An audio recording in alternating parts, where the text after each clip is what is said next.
خوش آمدید۔ آج ہم ذرا بات کریں گے فلسفی سلاوز ژیزک کے کچھ دلچسپ خیالات پر۔ جی، خاص طور پر عوامیت پسندی یعنی پاپولزم اور اس کے پیچھے کیا عوامل ہیں، اس پر ان کا کیا تجزیہ ہے۔ بالکل، اور یہ جو نکات ہیں یہ ان کی ایک پبلک گفتگو سے لیے گئے ہیں۔ ہاں، تو ہمارا مقصد یہی ہے کہ اس عوامیت پسندی کے معاملے کو ژیزک کے خاص تنقیدی زاویے سے سمجھنے کی کوشش کریں۔ جی، اور ان کا زاویہ اکثر ہمیں مجبور کرتا ہے کہ ذرا ہٹ کے سوچیں، جو عام باتیں چل رہی ہوتی ہیں ان سے آگے۔ اچھا، تو شروع کرتے ہیں۔ یہ جو عوامیت پسندی ہے، اسے اکثر کہا جاتا ہے کہ یہ نظام کے خلاف، اسٹیبلشمنٹ کے خلاف ایک تحریک ہے، لیکن ژیزک تو اس میں خطرہ دیکھتے ہیں، خاص طور پر جمہوریت کے لیے۔ بالکل، دیکھیں ژیزک کہتے ہیں کہ عوامیت پسندی چاہے جتنی بھی نظام مخالف باتیں کرے، وہ اکثر کرتی کیا ہے کہ جو رسمی جمہوری طریقے ہیں نا، جو اصول ہیں، ان کو سائٹ پہ کر دیتی ہے۔ اچھا، مطلب رولز کو نظر انداز کر دیتی ہے۔ جی، اور جو پیچیدہ مسائل ہوتے ہیں ان کو بہت ہی خطرناک حد تک آسان بنا کر پیش کرتی ہے۔ سارا الزام ایک فرضی باہر کے دشمن پہ ڈال دیا جاتا ہے، تارکین وطن ہو گئے یا کوئی بیوروکریسی یا اشرافیہ۔ یعنی جو اصل گہرے مسائل ہیں، جیسے عالمی سرمایہ داری کا پورا نظام کیسے چل رہا ہے، اس پہ بات نہیں ہوتی۔ بالکل نہیں، توجہ کسی اور طرف۔ وہ نظام میں کسی ایک خرابی، کسی ایک کرپٹ بندے پہ تو شور مچائے گی، لیکن خود سسٹم کے اندر جو تضادات ہیں نا، اس کی ساخت میں جو مسئلے ہیں ان پر سوال نہیں اٹھائے گی۔ اچھا۔ جیسے ارنسٹو لکلاؤ نے بھی کہا تھا، وہ بھی عوامیت پسندی پہ کام کرتے تھے، کہ یہ غصے کو کسی ایک نشانی پر فوکس کر کے اصل نظام کو بچا لیتی ہے۔ صحیح۔ ژیزک نے اس کے لیے فرانس کے الیکشن کی مثال بھی دی تھی، میکرون اور لیپین والا جو مقابلہ تھا، اسے وہ جھوٹا انتخاب کیوں کہتے ہیں؟ ہاں، ان کے خیال میں یہ ایک چکر ہے، ایک وشس سائیکل۔ اچھا۔ دیکھیں، میکرون جیسے جو سیاست دان ہیں، اسٹیبلشمنٹ والے جو عالمی سرمایہ داری کے ساتھ چلتے ہیں، ان کی پالیسیاں ہی وہ بے چینی اور مایوسی پیدا کرتی ہیں، جی۔ جس کی وجہ سے لی پین جیسی عوامیت پسند انتہائی دائیں بازو کی قوتوں کو جگہ ملتی ہے۔ اچھا، تو ایک طرح سے میکرون کی سیاست ہی لیپن کو مضبوط کرتی ہے۔ بالکل، اور پھر یہی اسٹیبلشمنٹ کہتی ہے کہ دیکھو، فاشزم کا خطرہ ہے، ہمیں بچاؤ، تو وہ خود کو واحد آپشن کے طور پر پیش کرتے ہیں۔ اوہ۔ اس طرح کوئی حقیقی تبدیلی کی امید ہی نہیں رہتی، اور وہ جو کہتے ہیں نا ٹینا، دیر از نو آلٹرنیٹو، کہ کوئی دوسرا راستہ ہے ہی نہیں، وہ بات پکی ہو جاتی ہے۔ یہ تو واقعی بڑی مایوس کن تصویر ہے۔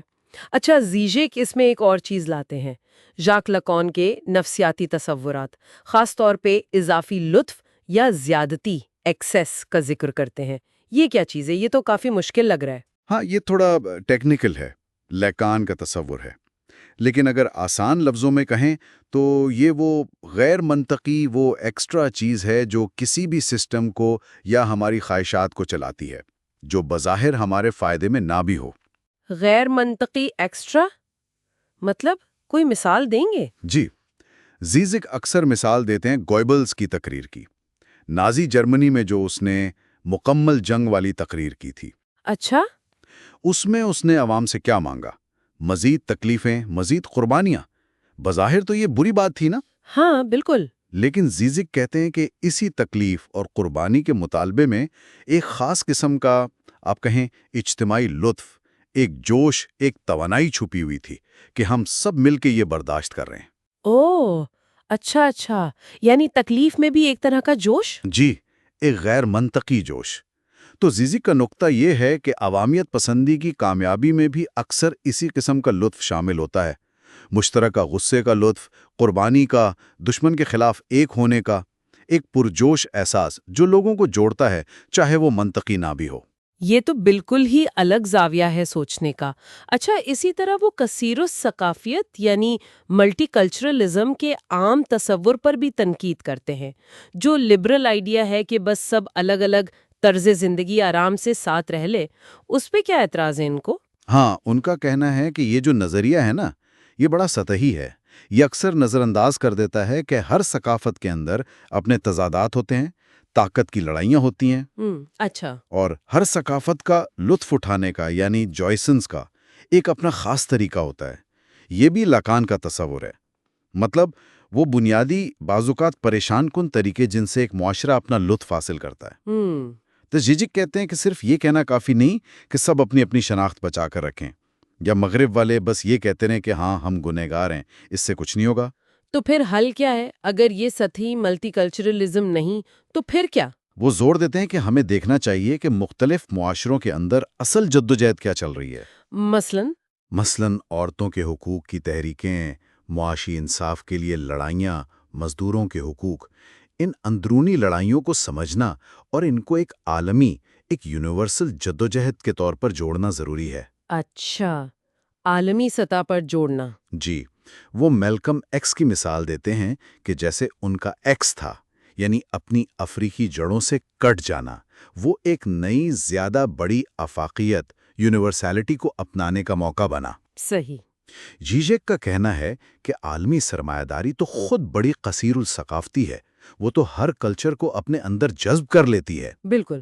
تو اس کا مقابلہ کسی مقامی روایت پرستی سے نہیں ہو سکتا، اس کا مقابلہ ایک نئی، مشترکہ اور زیادہ انقلابی عالمی جدوجہد سے ہی ہو سکتا ہے۔ تو اگر ہم ان ساری باتوں کو سمیٹیں، زیجک کے اس پورے تجزیے سے کیا اہم بات نکلتی ہے؟ دیکھیں، بنیادی بات تو یہ ہے کہ جیجک ہمیں دعوت دیتے ہیں کہ ہم ذرا گہرائی میں سوچیں۔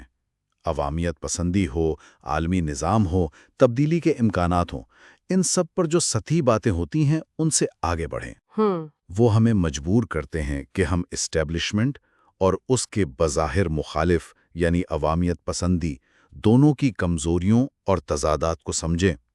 وہ یہ سوال اٹھاتے ہیں کہ کیا یہ جو راستے ہیں سیاسی اور معاشی، یہ چل بھی سکتے ہیں آگے، یا کوئی بنیادی تبدیلی ضروری ہو چکی ہے، چاہے ابھی ہمیں پتہ نہ ہو کہ وہ تبدیلی کیسی ہوگی۔